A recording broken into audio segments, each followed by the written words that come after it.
And we did not awake this morning to glorious news, and it all has to do with ruining our society, ruining our culture, destroying the family.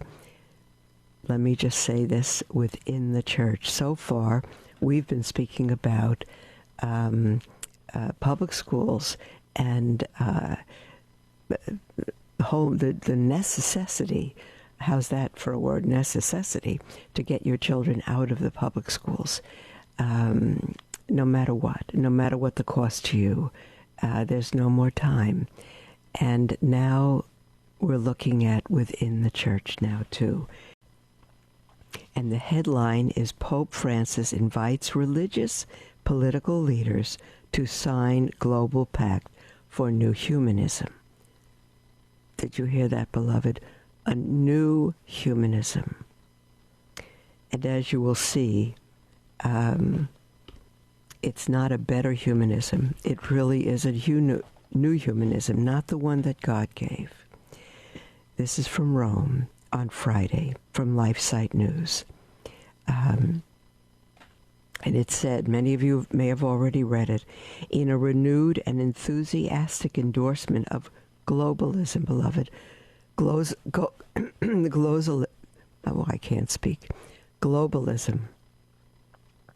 is an attempt to simply control the population of the world. And it will be destructive, it will be immoral, and that's what it attempts to do. Can you imagine? In the scriptures, St. Paul says, what alliance has Christ with Belial, which is the devil? And now we're doing it. Now it's planned for the church, headed by the Pope, to do it. According to a Vatican statement issued Thursday, September 12th, the Pope is inviting representatives of the main religions, international organizations, and various humanitarian institutions, as well as key figures from the world of politics, economics, and academia, and prominent athletes, scientists, and socialists to sign a global pact on, you got one guess, it has 4 syllables, and it begins with an E, a global pact on education, so as to, quote, hand on to younger generations a united and fraternal common home. And I'll tell you, beloved, it is the common home of the devil. There is no common home we have but heaven and Christianity on earth this side of heaven. We have no common home other than that. In a strikingly secular message containing only the throwaway reference to the Lord, one throwaway reference to the Lord, Pope Francis called on people to capitalize on our best energies and to be proactive in opening education to a long-term vision unfettered, that is, unchained by the status quo.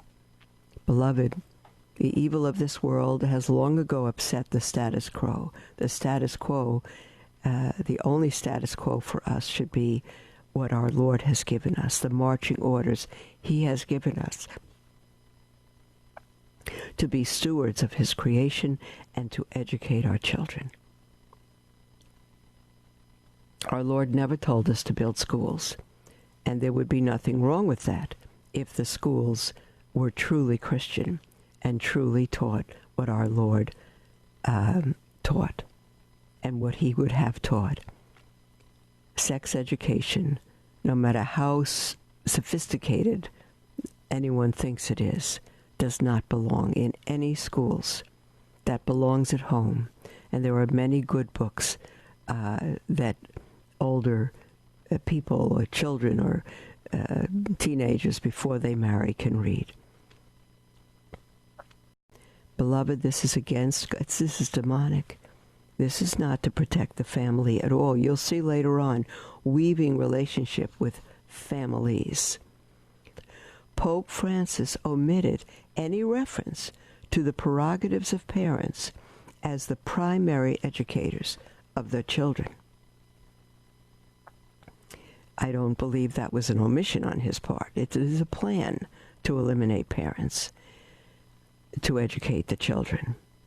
Referencing the document on human fraternity and world peace for living together, which he signed with the Grand Imam of Al-Azhar in Abu Dhabi.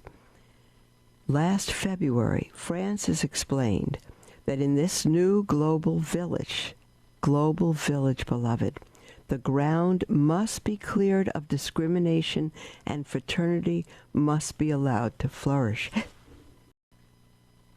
Readers will recall that the Abu Dhabi, forgive me if I'm pronouncing that incorrectly, DHABI document aroused controversy for stating that, quote, the diversity of religions is willed by God.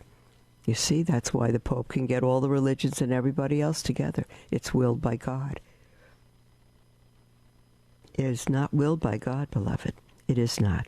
There is one religion that God created, and that is Christianity. That is the religion of those who will follow the Christ. Christianity, defined, is the people and the doctrine that follow what our Lord gave. In his message, the Pope said that in order to reach these global objectives as an educating village, we must, quote, have the courage to place the human person at the center, end quote, and to train individuals who are ready to offer themselves in service to the community. This is demonic. As I'm reading it, it's demonic, it's deceptive. I'm going to reread that sentence. In his message, the Pope said that in order to reach these global objectives as an educating village, we must, quote, have the courage to place the human person at the center. Isn't that what is wrong with our world today? Instead of placing Christ at the center, we place man at the center. The article goes on to say he ended his message by inviting, quote, everyone to work for this alliance and to be committed individually and within our communities to nurturing the dream of a humanism rooted in solidarity and responsive both to humanity's aspirations and to God's plan. He threw in God's plan. The two don't mix, beloved. Those are just words to help Christians and moral people not to be concerned about this. We're going for God's plan. There's nothing in here that's of God's plan.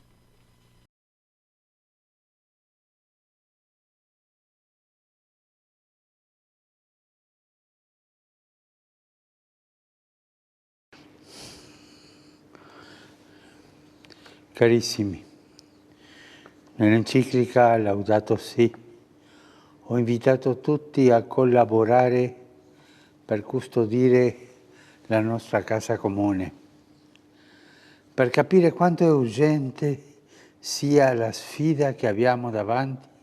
Dobbiamo puntare sulla educazione, che apre la mente e i cuori ad una comprensione più larga e più profonda della realtà. Serve un patto educativo globale che ci educhi alla solidarietà universale, a un nuovo umanesimo. Per questo ho promosso un evento mondiale che si terrà il 14 maggio del 2020. In un momento di estrema frammentazione, di estrema contrapposizione, c'è bisogno di unire gli sforzi, di far nascere un'alleanza educativa per formare persone mature capaci di vivere nella società e per la società. Ogni cambiamento però ha bisogno di un cammino educativo. Noi non possiamo fare un cambiamento senza educare a quel cambiamento. Un proverbio africano recita che per educare un bambino serve un intero villaggio, ma dobbiamo costruirlo, questo villaggio, tutti insieme, per educare i bambini, per educare il futuro. E dobbiamo bonificare il terreno delle discriminazioni, come ho sostenuto nel documento che ho recentemente sottoscritto col grande imam di Al-Azhar ad Abu Dhabi. Dobbiamo fare in modo che questo villaggio faccia crescere in tutti la consapevolezza di ciò che unisce le persone e tutte le componenti della persona. Lo studio e la vita, le generazioni, i docenti e gli studenti, la famiglia e la società civile, con le sue espressioni politiche, produttive, imprenditoriali e solidali. Dobbiamo fare in modo che in questo villaggio nasca una convergenza globale per un'alleanza tra gli abitanti della terra e la casa comune, affinché l'educazione sia creatrice di pace, di giustizia, sia accoglienza tra tutti i popoli della famiglia umana, nonché di dialogo tra le loro religioni. Un villaggio universale, ma un villaggio anche personale di ognuno. Dobbiamo fondare i processi educativi sulla consapevolezza che tutto nel mondo è intimamente connesso ed è necessario trovare altri modi di intendere l'economia, la politica, la crescita e il progresso. Dobbiamo avere il coraggio di formare persone disponibili a mettersi al servizio della comunità. Per questo desidero incontrarvi a Roma per promuovere insieme ed attivare questo patto educativo. Insieme a voi faccio appello a tutte le personalità pubbliche che a livello mondiale sono già impegnate nel delicato settore dell'educazione delle nuove generazioni. Ho fiducia che non si tireranno indietro. Cerchiamo insieme di trovare soluzioni, avviare i processi di trasformazione senza paura. Invito ciascuno di voi ad essere protagonista di questa alleanza. L'appuntamento è per il giorno 14 maggio 2020 a Roma.